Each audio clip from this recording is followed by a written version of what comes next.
이 요한일서 3장을 같이 우리가 읽어 나갈 때 마음속으로 한번 이런 질문을 두시기 바랍니다. 일단 이 3장의 요점은 하나님의 자녀답게 살기 위해서는 우리가 서로 사랑해야 된다는 것이 요점입니다. 그러면 이러한 순결한 삶을 살도록 우리한테 동기를 부여하는 것이 무엇인가? 그 다음 요한은 죄를 뭐라고 말하는가? 예수님 안에 거하는 자는 죄를 짓지 않는다고 하는데 이게 무슨 뜻인가?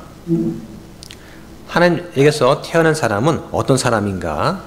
그 다음 하나님의 자녀와 마귀의 자녀를 어떻게 구별할 수 있는가? 우리가 사망에서 생명으로 옮겼다는 증거는 또 무엇입니까? 하는 거. 진정한 사랑이 무엇인지 어떻게 알 수 있나? 그리고 우리가 진리에 속해 있다는 그 믿음, 확신을 주는 것은 무엇인가? 주님이 우리 안에 거하고 우리가 주님 안에 거한다는 것을 우리가 어떻게 알 수 있는가 하는 거죠. 이게 요한일서 3장에서 말하고자 하는 것입니다. 이런 질문들을 염두에 두면서 본문을 공부하면 좋겠습니다. 자, 1절부터 보겠습니다. 보라, 아버지께서 어떠한 사랑을 우리에게 베푸사 우리가 하나님의 아들들이라 불리게 하셨는가? 그러므로 세상이 우리를 알지 못하면 세상이 그분을 알지 못하였기 때문이다. 네, 우리는 하나님의 아들들입니다. 그런데 우리 가운데 남자도 있고 여자도 있는데 왜 성경은 하나님의 아들들이라고 할까요? 개역성경은 하나님의 자녀라고 번역을 했습니다. 근데 여기서 아들이라는 개념은 상속에 관한 개념이에요. 이걸 이해하셔야 됩니다. 유대인 관습은 아들에게만 상속이 가능한 거예요. 자, 상속에 대해서 좀 설명을 드리겠습니다. 히브리 사람들의 이런 상속 제도는 간단합니다. 족장 시대에는 재산을 모두 아들한테만 나눠 주었습니다. 그리고 맏아들한테는 큰 몫을 주었습니다.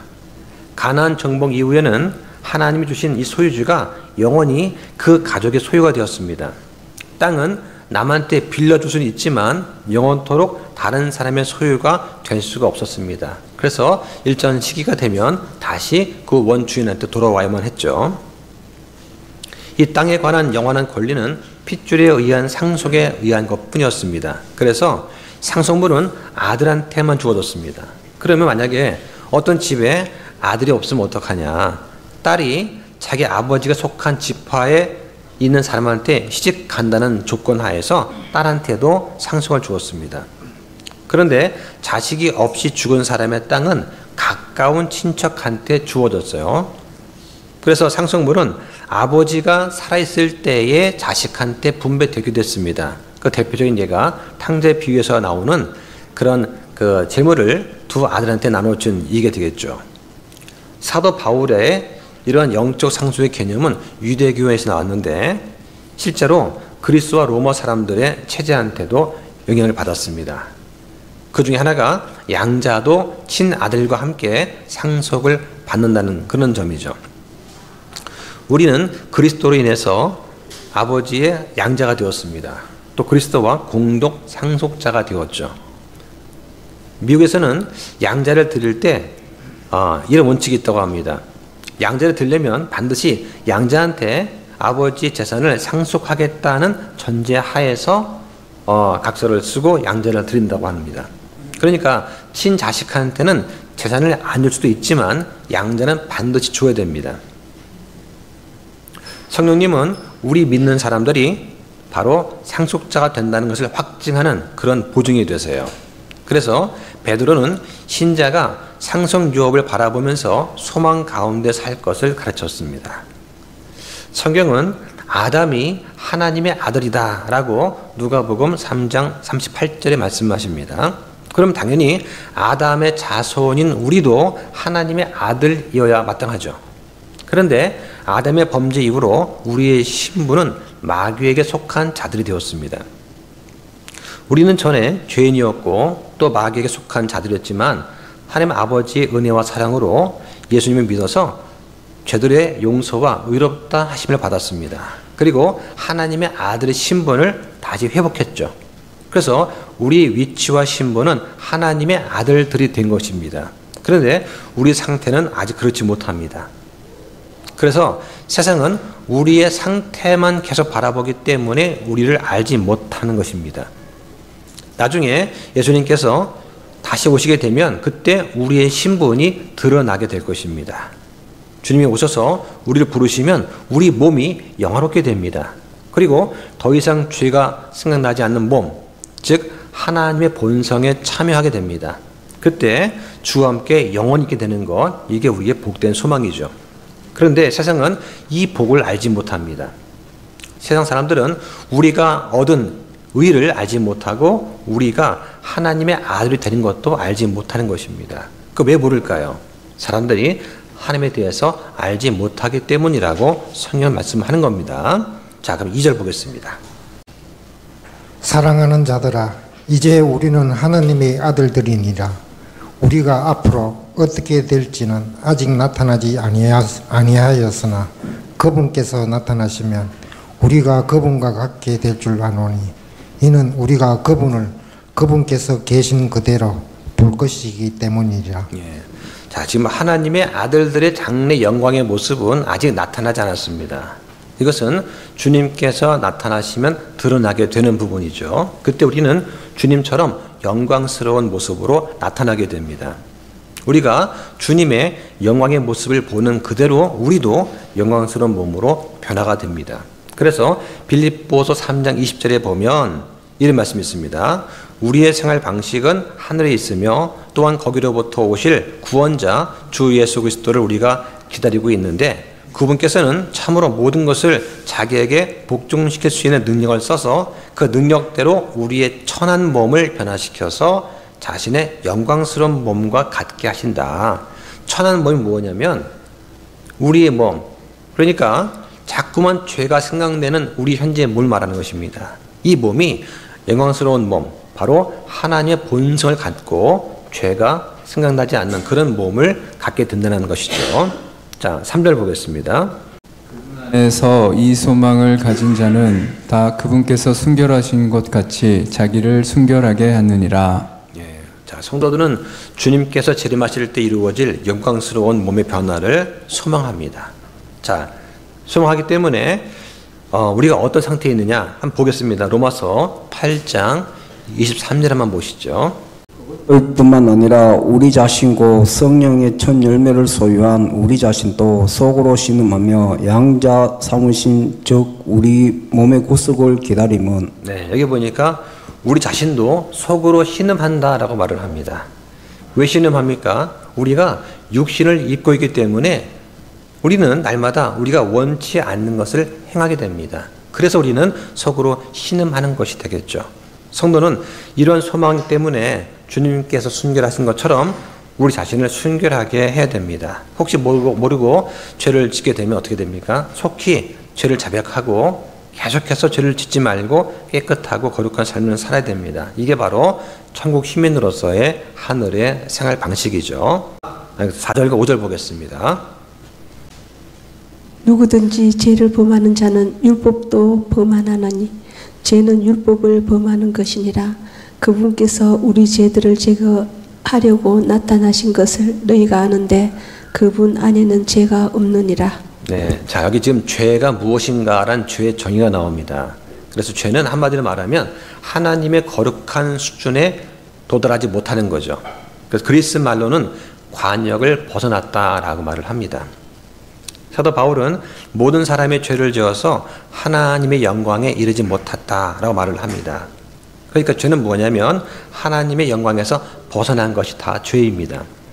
이 죄가 처음 언제 들어왔습니까? 첫사람 아담의 범죄로, 즉 말씀을 어김으로 이 땅에 죄가 들어왔다라고 성경은 말해줍니다. 이 죄의 형벌과 권능에서 벗어나서 자유를 얻을 수 있는 유일한 길은 죄 없는 몸으로 오셔서 사탄의 가장 큰 무기인 사망을 이기고 부활하신 예수님을 신뢰하는 것뿐이에요. 그래서 하나님 법을 어긴다는 측면에서 죄는 범법이다라 부르고 정직하지 못하다는 뜻에서 불법 혹은 불의라고 부릅니다. 또 첫사람 아담에서부터 시작되었기 때문에 원죄라고 부르기도 하고요. 다른 말로는 육이다 혹은 육신 혹은 죄와 사망의 법 이렇게 부릅니다. 그래서 이 죄의 형벌은 사망입니다. 하나님은 아담이 죄를 지으면 죽으리라 말씀하셨고, 그래서 죄를 짓는 모든 혼들은 반드시 죽게 되는 것입니다. 자, 그런데 아들 하나님 예수님께서 사람에 대해서 이 땅에 오셨습니다. 바로 우리의 죄들을 제거하기 위해서 오신 거죠. 그 죄 없으신 예수님께서 우리의 죄 때문에 죽으셨습니다. 그래서 우리가 예수 그리스도께서 하신 그 일, 또 그 피를 믿게 되면 우리는 죄에서 해방이 되고 죄들의 용서를 받게 되는 것입니다. 자, 6절 보겠습니다. 누구든지 그분 안에 거하는 자는 죄를 짓지 아니하나니 누구든지 죄를 짓는 자는 그분을 보지 못하였고 알지도 못하였느니라. 자, 이 말씀 읽으면 아마 많이 혼란스러우실 겁니다. 누구든지 그분 안에 거하는 자는 죄를 짓지 아니하나니. 자, 그런데 죄를 안 짓습니까? 죄를 짓습니다. 왜요? 사람은 죄의 본성이 있습니다. 그래서 내가 죄인이기 때문에 자꾸 죄를 짓는 것입니다. 사람들이 지옥에 가는 이유는 내 안에 하나님의 속성과 반대되는 성품이 있기 때문에 하나님과 어울릴 수 없어서 지옥에 가는 것입니다. 그 사과나무가 사과를 맺듯이 죄인이기 때문에 죄를 당연히 짓게 되는 것입니다. 우리는 다 사람이기 때문에 어쩔 수 없이 첫사람 아담의 죄의 본성을 갖고 태어납니다. 그래서 예수님 믿는 것은 뭐냐? 이 죄의 본성을 없애는 것입니다. 그런데 이 죄성을 없애는 게 우리 힘으로 가능하겠습니까? 안 되죠. 그 마틴 루터도 이 가톨릭 전통을 따라서 각종 고행을 했습니다. 자기 절제를 하고 많은 선행을 했습니다. 조그만 죄가 있으면 생각이 나면 자기 스승사자한테 가서 고백을 했습니다. 그리고 또 로마 시내에 있는 전체의 어떤 유적을 보면서 또 참배를 했습니다. 그런데 불구하고 마음에 화평이 생기지 않았던 것이죠. 왜냐하면 죄 문제가 없어지지 않았기 때문입니다. 그래서 고행이나 선행 같은 것은 사람 내부에 있는 죄를 없앨 수가 없습니다. 이게 바로 성경이 증언하는 것입니다. 사람의 눈에 보면 어떤 사람은 선하게 보입니다. 하지만 주님 앞에 서게 되면 다 죄덩어리에 지나지 않습니다. 사람 가운데는 사람을 구원할 존재가 하나도 없습니다. 구약시대에는 어떻습니까? 짐승이 피를 흘려서 사람의 죄를 잠깐 덮었습니다. 짐승은 죄를 짓지 않기 때문에 일시적으로 그 짐승을 죽여서 그 피로 죄를 덮었던 것이죠. 그런데 이 죄 문제를 영원히 해결하려고 하니까 어떻게 했습니까? 하나님께서 사람의 몸을 입고 직접 오셔서 희생제물이 되시고, 그래서 하나님의 공의를 만족시키고 동시에 사랑도 만족시키는 그런 일을 십자가에서 이루어 주셨던 것이죠. 이거 이외에는 방법이 없었습니다. 그래서 사람의 죄가 너무나 하나님 본성에 위배되기 때문에 사람이나 온 우주 공간의 모든 창조물들은 이 죄 문제를 다스릴 수가 없었던 것입니다. 그래서 하나님이 직접 이 문제를 다루시는 거예요. 이게 바로 하나님의 구원 계획입니다. 우리는 죄에서 해방이 되고 죄들의 용서를 받은 것입니다. 하나님께서 우리를 죄 없다고 인정해 주시는 겁니다. 그렇게 여겨주시는 거죠. 자, 그러면 우리는 더 이상 죄를 안 짓는가? 죄를 짓는 거죠. 우리가 육신을 입고 있기 때문에 어쩔 수 없이 죄를 짓게 됩니다. 그래서 우리가 주 안에 거한다면 우리는 죄를 자백할 수 있습니다. 계속 죄를 범하지 않을 수가 있는 것이죠. 이 본문에 보니까 이 죄를 짓는 이 말이 현재 시제입니다. 즉 계속적인 행위를 나타내는 것이죠. 구원받은 성도는 계속해서 범죄하거나 계속해서 어떤 죄 가운데 머물러 있을 수 없다고 말씀하는 겁니다. 그런데 누가 만약에 고의로 죄 가운데 계속 머물러 있다 그러면 그 사람은 하나님을 알지 못하는 자다라고 하는 것입니다. 자, 7절과 8절 보겠습니다. 어린 자녀들아, 아무도 너희를 속이지 못하게 하라.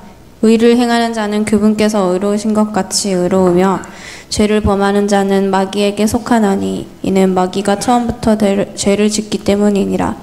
하나님의 아들께서 나타나신 목적은 이것이니 곧 그분께서 마귀의 일들을 멸하시려는 것이라. 네. 자, 세상에는 성도를 미혹해 하면서 범죄케 하는 그런 자들이 많습니다. 성도는 누구에게도 미혹을 받지 말아야 합니다. 예수님께서는 의로우시고 의를 행하는 자는 또 의롭지만 죄를 짓는 자는 마귀에게 속한다라고 말씀을 하시는 겁니다. 여기서 마귀에 속한다는 말은 마귀에서 나온 자라는 뜻입니다. 이것은 죄를 짓는 자의 근원을 말하는 것이죠. 그래서 요한복음 8장 44절에 보면은 너희는 너희 아비 마귀에서 났으므로 너희 아비의 욕망들을 행하려 하느니라고 하십니다. 그러니까 죄를 짓는 사람은 마귀에서 난 자이고 마귀에 속한 자라고 할 수 있습니다. 그리고 하나님의 아들께서 나타나신 것은 이 마귀의 일들을 멸하려 하심이죠. 하나님께서 에덴 동산에서 뱀한테 내가 너와 여자 사이에 또 내 씨와 그녀의 씨 사이에 적개심을 두리니 그 씨가 네 머리를 상하게 할 것이다. 너는 그 발꿈치를 상하게 할 것이니라고 말씀하셨습니다. 이 말씀대로 바로 아들 하나님께서 오셔서 마귀의 일을 멸하셨습니다. 이 마귀의 일은 하나님을 거역하고 사람을 미혹시켜서 죄를 짓게 만드는 것입니다. 이런 마귀의 일을 멸하고 사람들이 하나님만 바라보게 하려고 바로 그리스도께서 세상에 오신 겁니다. 자, 그다음 9절 보겠습니다. 누구든지 하나님에게서 태어난 자는 죄를 범하지 아니하나니 이는 그분의 씨가 그의 안에 머물러 있기 때문이라. 그는 하나님에게서 태어났으므로 죄를 지을 수 없느니라. 자, 이 말씀도 읽다 보면은 마음이 무거워지는 말씀이 될 수 있어요. 자, 누구든지 하나님에게서 태어난 자는 죄를 범하지 않는다라고 합니다. 그러면 나는 뭐냐 이거죠. 그죠? 난 죄를 범하는데 그럼 나는 하나님에게서 태어난 것이 아닌가라고 생각이 들 수가 있습니다. 자, 이 구절을 문자 그대로 받아들이면 우리는 둘 중 하나를 선택해야 됩니다. 하나는 뭐냐면 하나님의 자녀는 결코 죄를 짓지 않는다. 따라서 만일 죄를 짓는다면 그는 자신의 구원을 잃어버릴 것이다 라고 하는 한 가지 생각과 또 하나는 우리 안에는 옛사람과 새사람 두 사람이 있다는 것을 알아야 됩니다. 성경은 아담에서 태어난 사람은 구원받지 못한 채로 죄의 속박에 있는 옛사람이 있다라고 말을 합니다. 그래서 동시에 성경은 죄를 지을 수 없는 하나님으로부터 태어난 새 사람이 또 존재한다라고 말을 하는 거죠. 이 두 출생이 모두 믿는 자 안에 있는 것입니다. 구원받은 후에 성령께서는 우리 안에 새 사람을 창조하시죠. 이 새 사람은 그리스도의 마음을 소유하고 있습니다. 즉 새로운 창조물입니다. 이 새 사람은 죄를 지을 수가 없습니다. 성령님께서 그 안에 거주하고 계시기 때문이죠. 그래서 성경 말씀에 보면은 사람의 것들을 사람 속에 있는 사람의 영 외에 누가 알리요. 마찬가지로 하나님의 것들도 하나님의 영 외에는 아무도 알지 못한다라고 하십니다. 나는 구원받았지만 내가 살고 있는 육신은 아직 구원받지 못했습니다. 나는 육신 안에서 신음합니다. 그러면서 육신의 구원, 영화로운 구원을 기다리고 있는 것이죠. 그래서 구원받은 사람의 삶은 매일이 이 대립과 갈등의 연속입니다. 우리 마음속에는 성령님께서 원하시는 것을 하려고 하는 그 마음이 있습니다. 그리고 육신이 원하는 것을 하려는 그 마음이 있습니다. 둘이 끊임없이 대립하고 투쟁하는 것이죠. 구원받은 사람은 썩어질 육체 안에 살고 있습니다. 이것을 우리는 겉사람이라 부릅니다. 반대로 마음속에 거하는 새 사람을 속사람이라고 부릅니다. 이 겉사람과 속사람이 끊임없는 전쟁을 하고 있는 것입니다. 그래서 우리는 날마다 신음하는 것이고 예수님께서 다시 오셔서 우리를 자유롭게 하실 그 날을 우리는 소망하는 것입니다. 자, 정리하면 하나님에게서 태어난 자, 즉 중생한 자, 거듭난 자는 계속해서 죄를 짓지 않습니다. 죄를 짓지 않는다는 그 말은 계속적인 행위를 말하는 거예요. 그래서 중생한 자라도 때때로 실수하고 범죄할 수 있습니다. 그런데 실수하고 범죄는 하지만 계속해서 죄를 짓거나 계속해서 죄의 가운데는 거하지 않습니다. 이런 뜻이죠. 지금 사도 요한이 강조하는 것은 뭐냐면 다시 태어난 성도라면 죄를 짓지 않아야 한다라고 하는 것입니다. 중생한 사람은 계속해서 죄를 짓거나 죄 가운데 고의로 머물러 있으면 안 됩니다. 그 이유는 뭐냐? 그 이유로 그분의 씨가 그의 안에 머물러 있기 때문이다 라고 말을 합니다. 여기서 하나님의 씨는 하나님 말씀이에요. 이 말씀이 그 세 사람 안에 머물러 있으므로 죄를 지을 수 없다라고 하는 겁니다. 중생한 우리는 때때로 넘어지기는 하지만 그때마다 자백하고 용서를 구해야 됩니다. 법적으로 완전히 거룩하고 의롭다 하심을 얻었습니다. 그러므로 우리는 날마다 죄를 버리고 의를 행하기 위해서 힘써야 되는 것이죠. 자, 그럼 10절 보겠습니다. 이것에 의해 하나님의 자녀들과 마귀의 자녀들이 드러나나니 누구든지 의를 행하지 아니하는 자는 하나님께 속하지 아니하며 자기 형제를 사랑하지 아니하는 자도 그러하니라. 네, 자, 의를 행하지 아니하는 자, 그 다음에 자기 형제를 사랑하지 아니하는 자를 지금 비슷하게 취급하고 있습니다. 그러니까 자기 형제를 사랑하는 것이 의를 행하는 것이라는 얘기가 되겠죠. 여기 이것에 의해라는 말은 성도가 죄를 짓느냐 안 짓느냐 하는 걸 가리킵니다. 계속해서 죄 가운데 있느냐 아니면 즉시 회개하고 죄를 버리고 의를 행하려고 결심하고 노력하느냐 하는 이 점에서 하나님의 자녀와 마귀의 자녀가 달라진다는 그런 말이 되겠습니다. 하나님께 속하지 않는다는 그 말은 하나님에게서 태어나지 않았다는 그런 말입니다. 그 사도 요한은 누구든지 의를 행하지 않거나 형제를 사랑하지 않는 자는 하나님에게서 태어난 자가 아니다 라고 지금 말을 하고 있는 거예요. 자, 그 다음 11절과 12절 보겠습니다. 이는 우리가 서로 사랑해야 한다는 이 소식이 너희가 처음부터 들은 소식이기 때문이라. 가인과 같이 되지 말라. 그는 저 사악한 자에게 속하여 자기 형제를 죽였는데 그가 무슨 이유로 그 형제를 죽였느냐? 자기 행위는 악하고 자기 형제의 행위는 의로웠기 때문이라. 네, 자, 지금 요한은 아담의 아들 가인의 예를 들면서 가인같이 형제를 미워하고 죽이는 그 악을 행하지 말고 사랑하라고 얘기를 합니다. 서로 사랑하는 것이야말로 우리가 하나님에게서 태어난 자다, 하나님께 속한 자라는 것을 증거하는 그런 표가 되는 것이죠. 즉 의인과 악인은 그 행위로 드러나는 것입니다. 자, 13절부터 15절까지 보겠습니다. 내 형제들아, 세상이 너희를 미워하거든 이상히 여기지 말라. 우리가 형제들을 사랑함으로 사망에서 생명으로 옮겨갔음을 우리가 아노라. 그러나 자기 형제를 사랑하지 아니하는 자는 사망 안에 거하느니라. 누구든지 자기 형제를 미워하는 자는 살인자이니 어떤 살인자 속에도 영원한 생명이 거하지 아니하는 줄 너희가 아느니라. 네. 자, 옛날에 학생 때 요한 일서 말씀을 공부하면은 듣기가 무척 아름다웠던 것 같아요. 사랑하자, 응? 사랑하자 하면서 이제 사랑에 관련된 또 찬송도 부르고 그랬던 것 같습니다. 그런데 사랑한다는 것이 젊을 때는 쉬웠던 것 같은데 나이를 먹어가면서 사랑하지 못했던, 그죠? 그런 기억들이 하나둘 쌓이는 것 같아요. 그러면서 뭐 대학생한테 우리 서로 사랑합시다 말을 하면 쉽게 받아들입니다. 근데 나이 든 중년만 돼도 사랑합시다 그러면은 내가 어떻게 나는 그러지 못했던 것 같은데, 이러한 그런 실패했던 기억들이 많이 남아있는 것 같아요. 세상 사람들이 믿는 사람들을 미워합니다. 이것은 이상한 일이 아니다라고 하는 거예요. 왜냐하면 미워하는 것은 그가 사망 아래에 있다는 증거다라고 합니다. 사망 아래에 있는 세상 사람들이 하나님 안에 있는 사람들을 알아보지도 못하고 좋아하지 않을 것입니다. 우리가 구원받은 우리가 서로 미워한다면 우리 역시 하나님의 자녀가 아닐 것입니다. 세상에 속한 그런 사람이겠죠. 아마 이 말씀을 들으면 각자 머리에 떠오르는 사람들이 있을 것 같아요.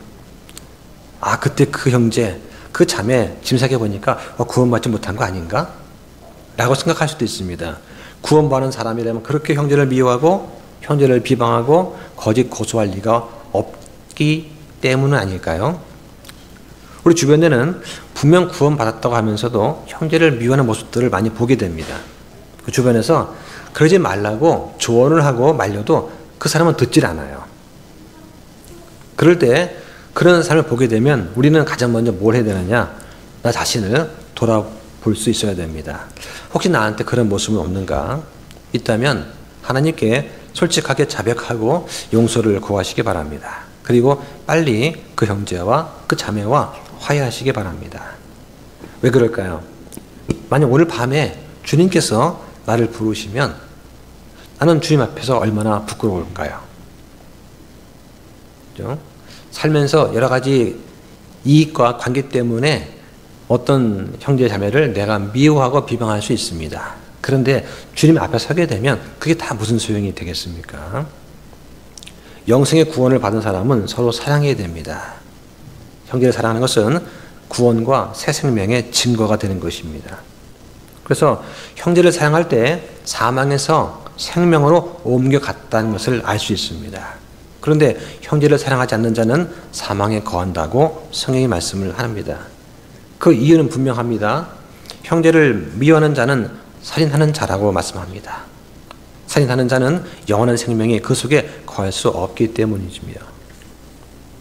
그래서 실제로 사람을 죽이는 행위뿐만 아니라 가정이나 직장이나 교회에서 가족, 친척, 친구, 동료, 교우를 미워하는 건 똑같이 살인의 죄악이라고 성경은 말씀을 하는 겁니다. 그래서 계속해서 형제를 미워하고 계속해서 고의로 죄를 짓는다면, 그리고 주변에서 말려도 듣지 않는다면, 그러면 내가 정말 구원을 받은 것이 확실한가 하고 점검해 보아야 됩니다. 자, 16절 보겠습니다. 하나님께서 우리를 위해 자신의 생명을 내어놓으셨으므로 이것에 의해 우리가 그분의 사랑을 깨닫나니 우리가 형제들을 위해 우리 생명을 내놓아야만 하느니라. 네, 저는 이 말씀을 읽을 때 또 한 번 넘어집니다. 형제를 위해서 생명을 내놓아야만 하느니라.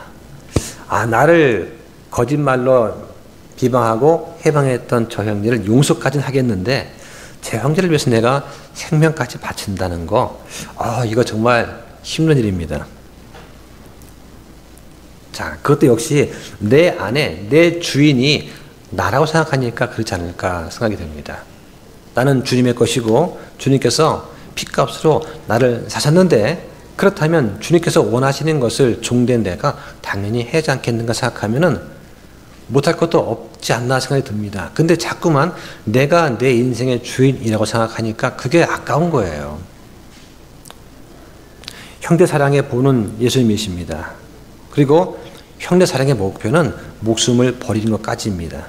예수님께서는 죄 많은 우리를 위해서 자기의 목숨을 버리셨습니다. 성경에 사람이 친구를 위해 자기 목숨을 버리면 이것보다 더 큰 사랑이 없다고 말씀을 하십니다.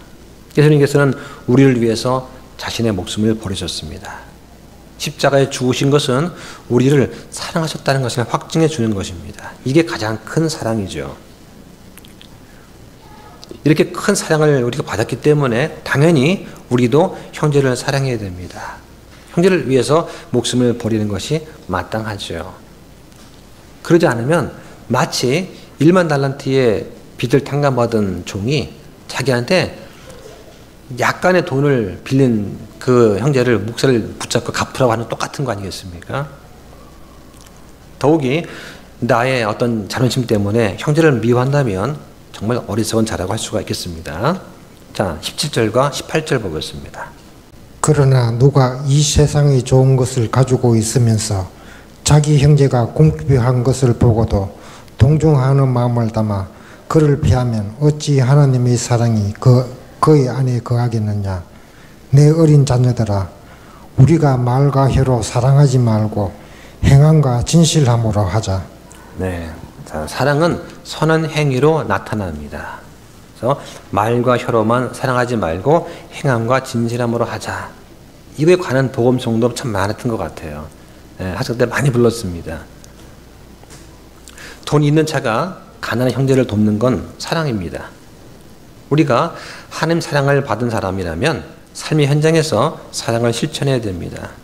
주님 말씀대로 형제를 위해서 목숨까지 버리기를 원한다면 가난한 형제를 구제하는 것쯤은 큰 일이 아닐 것입니다. 목숨은 돈보다 더 귀하기 때문이죠. 한번 찾아보겠습니다. 야고보서 2장 15절부터 17절까지 한번 읽어주시죠. 만일 형제나 자매가 헐벗고 이용할 양식이 없는데 너희 중에 누가 그들에게 이르되 평안히 떠나라, 너희는 따뜻하게 하고 배부르게 하라 하고는 몸에 필요한 그것들을 너희가 그들에게 주지 아니하면 그것이 무슨 유익을 주겠느냐. 이와 같이 믿음도 행위가 없으면 그것만으로는 죽은 것이니라. 네. 자, 저는 이 말씀을 이제 묵상을 하면서 자꾸 이제 옛날이 떠올라요. 청년 때는 친구가 그 밥 사 먹을 돈이 없으면 그 당시 이제 제가 학생 다닐 때 그 라면 한 그릇에 200원 했거든요. 예, 200원, 300원, 짜장면이 500원 했으니까요. 그러면 500원짜리 하나 친구 줘가지고 짜장면 먹게 하고 나는 그냥 뭐 집까지 걸어온다든가 그게 가능했었습니다. 젊을 때는 까지 그 집까지 뭐 1시간 걸어오면 되죠. 그때 버스비가 아마 90원이었을 거예요. 예. 그런데 그 친구가 또 형제 자매가 헐벗고 오늘 굶었다. 그러면 내가 먹을 수 있는 그 쿠폰 중에서 학생 때 이제 쿠폰을 파니까요, 학교에서. 그러면 점심 쿠폰을 하나 주고 나는 한 끼 금식한다는 게 가능했단 말이죠. 근데 왜 나이 들면 일을 못 하느냐. 이게 왜 안 될까. 그래서 그때 그 청년의 순수했던 그 믿음으로 지식은 참 부족했지만 그러나 마음 안은 순수했던 그때로 참 돌아오고 싶은데 참 그게 안 되는 것 같아요. 자, 그 19절 말씀 보겠습니다. 예, 우리가 진리에 속하 있음을 우리가 알고 또 그분 앞에서 우리 마음을 확고히 하리라. 네, 여기서 이것에 의해라는 말은 사랑을 실천함으로써라는 뜻입니다. 우리 형제를 사랑할 때 우리는 진리에 속한 자임을 알게 되죠. 이 진리는 무엇입니까? 예수 그리스도에 관한 진리죠. 신약 성경이 말하는 진리입니다. 서로 사랑할 때 우리는 진리에 속한 자인 것을 스스로 알게 됩니다. 형제 사랑하는 것은 성도가 진리에 속한 증거인 것이죠. 또 우리 마음은 주님 앞에서 확고하게 됩니다. 하나님의 진리에 대해서 우리 자신의 구원에 대해서 확고하게 되고 그 진리와 구원 안에서 화평을 우리는 누리게 되는 것입니다. 자, 20절부터 22절까지 보겠습니다. 이는 우리 마음이 우리를 정죄하거든 하나님은 우리 마음보다 크시고 모든 것을 아시기 때문이니라. 사랑하는 자들아, 만일 우리 마음이 우리를 정죄하지 아니하면 우리가 하나님을 향해 확신을 갖고 무엇이든지 우리가 구하는 것을 그분에게서 받나니 이는 우리가 그분의 명령을 지키고 그분의 눈앞에서 기쁨이 되는 그 일들을 행하기 때문이라. 네, 우리 마음이 우리를 정죄하거든 또 우리 마음이 우리를 정죄하지 아니하면, 자, 이런 말이 나옵니다. 우리가 서로 사랑할 때 확신과 평안과 담대함을 얻게 됩니다. 왜냐하면 우리 마음이 우리를 정죄할 일이 있으면 우리 마음보다 크시고 모든 걸 아시는 하나님으로부터 확신과 평안과 담대함을 얻을 수가 없게 됩니다. 그런데 우리 마음이 우리를 정죄할 것이 없으면 우리는 주님 앞에서 담대함을 얻을 수 있기 때문이죠. 우리는 예수 그리스도의 피로 인해서 하나님께 담대히 나아갈 수 있습니다. 그런데 우리가 계속해서 죄를 범한다면 그런 담대함을 갖지는 못할 것입니다. 우리 마음이 우리를 정죄할 것이 없으면 그때 우리 기도가 응답받는다고 말씀합니다. 자, 우리가 어떤 기도를 합니다. 많죠. 근데 성경에 뭐라고 합니까? 우리 주변에서 헐벗고 굶주린 형제가 있으면 그걸 외면하고서 내가 기도한다는 거 마음에 안 걸리겠습니까? 우리 마음이 우리를 정죄할 것이 없으면 기도가 응답받는다고 말씀하는 거예요. 가장 흔한 것이 너희가 형제를 사랑했는가 라는 질문에 내가 나를 정죄할 것이 없는가 한번 확인해 보시기 바랍니다. 예수님은 그러므로 무엇이든지 사람들이 너희에게 해주기를 바라는 모든 것을 너희도 그들에게 그대로 하라고 말씀하셨습니다. 우리가 기도의 응답을 원한다면 먼저 하나님을 기쁘시게 해야 됩니다. 그분의 뜻을 순종하는 자가 되어야 된다라고 말씀을 하는 거예요. 형제를 사랑하지 않고 죄를 범하면서 하나님께서 우리의 기도를 들어주실 거라고 기대하는 것은 너무나 염치가 없는 것 같습니다. 자, 그 다음 23절입니다. 그분의 명령은 이것이니 곧 우리가 그분의 아들 예수 그리스도의 이름을 믿고 그분께서 우리에게 명령을 주신 대로 서로 사랑하는 것이라. 네. 자, 요한은 이 요한 1서, 2서, 3서 계시록을 인생의 말년에 썼고 또 신약 성경에서 가장 나중에 쓰여진 책이에요. 그런데 요한이 계속 강조한 게 무엇입니까? 사랑하라는 것이죠. 요한이 나이가 지금 90쯤 되었을 때 요한이 뭐 150까지 살았단 말이 있지만은 그게 오래 살다 보니까 정말 하나님께서 원하시는 게 뭔가 인생을 돌아보니까 사랑하는 거라는 것이죠. 그래서 하나님의 명령은 두 가지로 요약됩니다. 첫째는 하나님의 아들 예수 그리스도 이름을 믿는 것. 그래서 주 예수 그리스도를 믿으면 네가 구원을 받고 너의 집이 구원을 받으리라고 말씀하시는 거죠. 둘째는 예수님 명령대로 서로 사랑하는 것입니다. 그래서 서로 사랑하는 것, 이것은 율법의 완성이라고 할 수가 있습니다. 자, 그 다음에 24절 보겠습니다.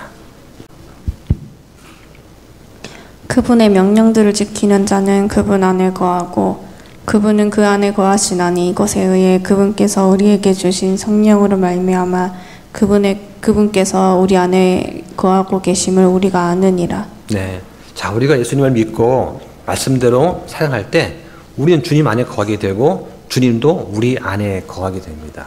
이 영적인 연합이죠. 그죠? 그래서 왜 청년들은 서로 모여서 기타를 치고 보험송을 찬양을 하면서 서로 교제하고 그러면 쉽게 친해지고 금방 하나가 됩니다. 순수하기 때문이기도 하겠죠. 그런데 어른들은 그렇게 해가지고는 쉽게 하나가 되지 않는 것 같아요. 예수님께서는 요한복음 15장에서 포도나무 비유를 하시면서 그분은 포도나무요 우리는 가지라고 말씀하셨습니다. 그래서 우리가 주 안에 거하면 주님께서도 우리 안에 거하시고 그러면 열매를 많이 맺는다라고 말씀하셨죠. 우리는 다시 태어날 때 주님과 영적으로 한 몸이 됩니다. 죄는 하나님과 사람을 분리시키죠. 그런데 죄인이 죄 씻음과 의롭다 하심의 구원을 받을 때, 즉 중생할 때, 다시 태어날 때 주님과 영적으로 하나가 됩니다. 그때 우리는 하나님의 영원한 생명을 받게 되고 주 안에 거하게 되는 것이죠. 그래서 주님께서 우리 안에 거하시는 증거가 무엇입니까? 바로 성령께서 우리 안에 계시다는 거예요. 성령님은 하나님의 영입니다. 동시에 예수 그리스도의 영입니다. 그래서 성령님이 우리 안에 계신 것은 바로 주님께서 우리 안에 계신 것과 똑같습니다. 한번 찾아보겠습니다. 고린도 후서 13장 5절 보시죠. 너희가 믿음 안에 있는지 너희 자신을 살펴보고 너희 자신을 검증하라. 예수 그리스도께서 너희 안에 계시는 줄을 너희가 스스로 알지 못하느냐? 알지 못한다면 너희는 버림받은 자들이니라. 네. 자, 예수 그리스도께서 너희 안에 계시는 줄을 너희가 스스로 알 수 있다라고 하십니다. 알지 못한다면 버림받은 자들이다, 구원받지 못한 자들이라는 뜻이죠. 성령께서 우리 안에 계시다는 거 어떻게 알 수 있습니까? 우리가 하나님 말씀을 순종할 때 그때 우리는 확인하고 검증할 수 있습니다. 우리의 구원은 우리가 실제로 죄를 멀리할 때 그리고 하나님 명령을 순종할 때 확인할 수 있고 검증할 수가 있습니다. 이렇게 하나님의 의와 선을 행하고 형제를 사랑한다는 것, 이게 바로 우리의 구원을 확증할 수 있는 하나의 증거가 될 수 있을 것입니다. 자, 오늘 여기까지 하고 마치겠습니다.